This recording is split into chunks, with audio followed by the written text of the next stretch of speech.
Good evening, ladies and gentlemen. It's Thursday, the 28th of February, 2013.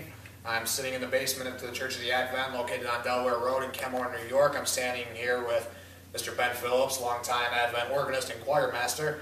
Ben, tell us about this labyrinth here that we're standing on.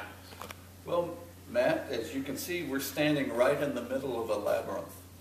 The labyrinth is a convoluted path that starts over there and circles around and about until you get to the center.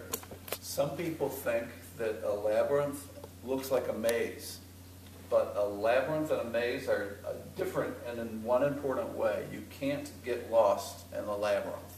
As long as you take one foot in front of the other and keep walking, you will wind up either at the beginning or the end. Even if you change direction, you'll still end up either in the center or at the beginning of the labyrinth.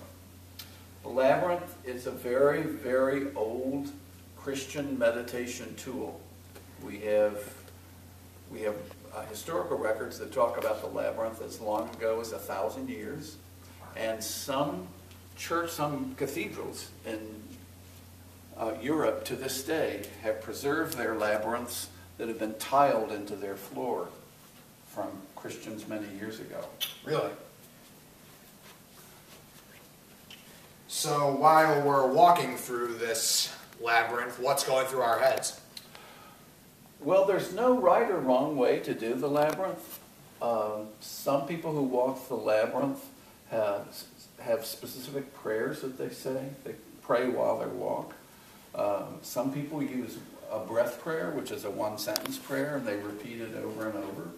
Other people try to maintain a silence. Not only do we not talk, but while we're doing the labyrinth, we try to still our minds. We try to quiet our minds. Personally, one of the techniques I use is to stay aware of my heartbeat while I'm doing the labyrinth and see what occurs to me. Is there any particular speed that we have to go at when we walk through? No, not at all. Some people walk at this speed, the way I'm doing it right now, and at this speed you can get out of the labyrinth from the center in about 10 minutes.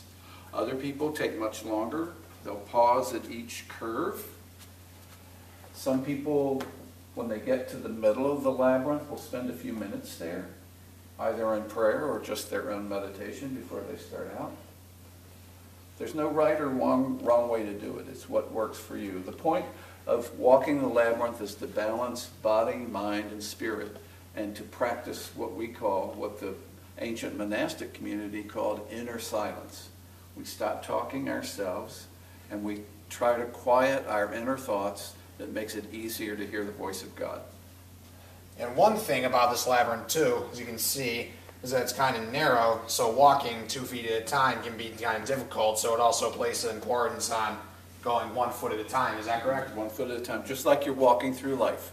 1 foot at a time, and sometimes when I'm doing the labyrinth, for an instant I can feel lost, even though I know in my head I can't get lost in a labyrinth, and sometimes that happens to me in life too. At a certain event or a certain crisis in my life, I'll feel lost. But if I keep putting 1 foot in front of the other and have a good hold on my light, I always get where God wants me to be. And these candles here that we carry, are they just so we can see where we're going, or do they carry some significance as well? Well, they're meant to represent light, the light from God. Well, ladies and gentlemen, there you have it. Every Thursday from now until the 21st of March, you can join us here at 7 p.m. here at Advent in the basement. Ben will be here. Deacon Penny will be here. You want to come by and you want to enjoy the labyrinth, just come on by. It's a guaranteed good time. Good night.